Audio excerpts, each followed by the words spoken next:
সব আশ্রয়দাতা কারা একটাবার চিন্তা করেছি কেন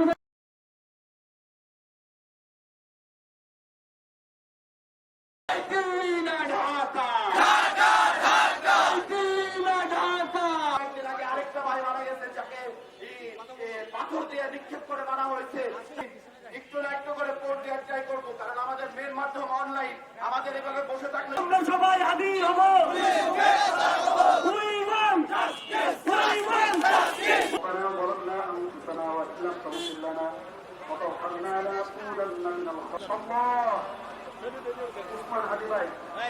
আমাদের রক্তের কোন সম্পর্ক তার সাথে নাই। অন্তর ছিল দেশপ্রেম, তার অন্তর ছিল ইমান।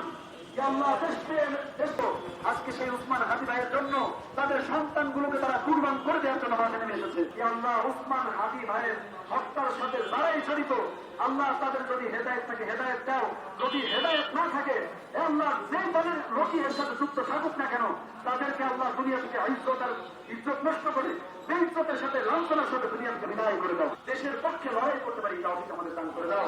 আমিন বিরহমাতিকা ইয়া আরহামার রাহিমিন। আমাদের যে মানুষটি ইনসাফের কথা শিখিয়েছে, ন্যায়ের পক্ষের কথা শিখিয়েছে, সেই মানুষের পক্ষে আজকে আমাদের রাস্তায় দাঁড়াতে হয়েছে। দিল্লিবাদী কায়েম যারা বাংলাদেশে শাসন করতে চায়, দিল্লির রাজত্ব যারা কায়েম করতে চায়, তারা প্রকাশ্য দিবালোকে এই মানুষটাকে রাস্তার উপরে গুলি করে হত্যা করেছে। এর চাইতে জঘন্যতম অপরাধ, এর চাইতে জঘন্যতম অন্যায় আল্লাহর জমিনের নিচে আর আছে কিনা আমরা সন্দেহ করি। বাংলার জমিন থেকে একজন ব্যক্তি কণ্ঠ মিলিয়ে একজন ব্যক্তি উগ্র কণ্ঠে জবাব দিয়েছে। তিনি হলেন শহীদ শরীফ ওসমান হাদি ভাই, যাকেও ওই দিল্লিতে 70 নাম মানার কারণে হত্যা করা হয়েছে। হাদি শুধু কথাই বলেছে, বিনিময় পেয়েছে গুলি ভরা জীবন, বিনিময় পেয়েছে অল্প বয়সে পৃথিবী ছেড়ে আল্লাহ ডাকে সারা দিয়ে চলে গিয়েছে।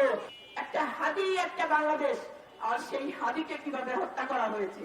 আর যদি হাদির হত্যার বিচার না হয়, আমি মনে করি না এদেশে আমার সন্তানের কোন জীবনের নিরাপত্তা আছে এই যারা ক্ষমতা তাদের প্রতি। তো যদি একটা হাদির হত্যার বিচার করতে না পারে, আমরা কিসের ভোটাধিকার প্রয়োগ করবো, কাকে নির্বাচিত করবো? উসমান হাদি ভাই একজন সাধারণ মানুষ, একজন সাধারণ মানুষের নিরাপত্তা যদি সরকার না দিতে পারে, একজন সাধারণ মানুষের যদি যারা রাজনৈতিক নেতৃত্ব তাদের না দাঁড়ায়, আমরা একজন সাধারণ মানুষ, আমাদের জন্য কে রাস্তায় নামবে, আমাদের জন্য কে কথা বলবে?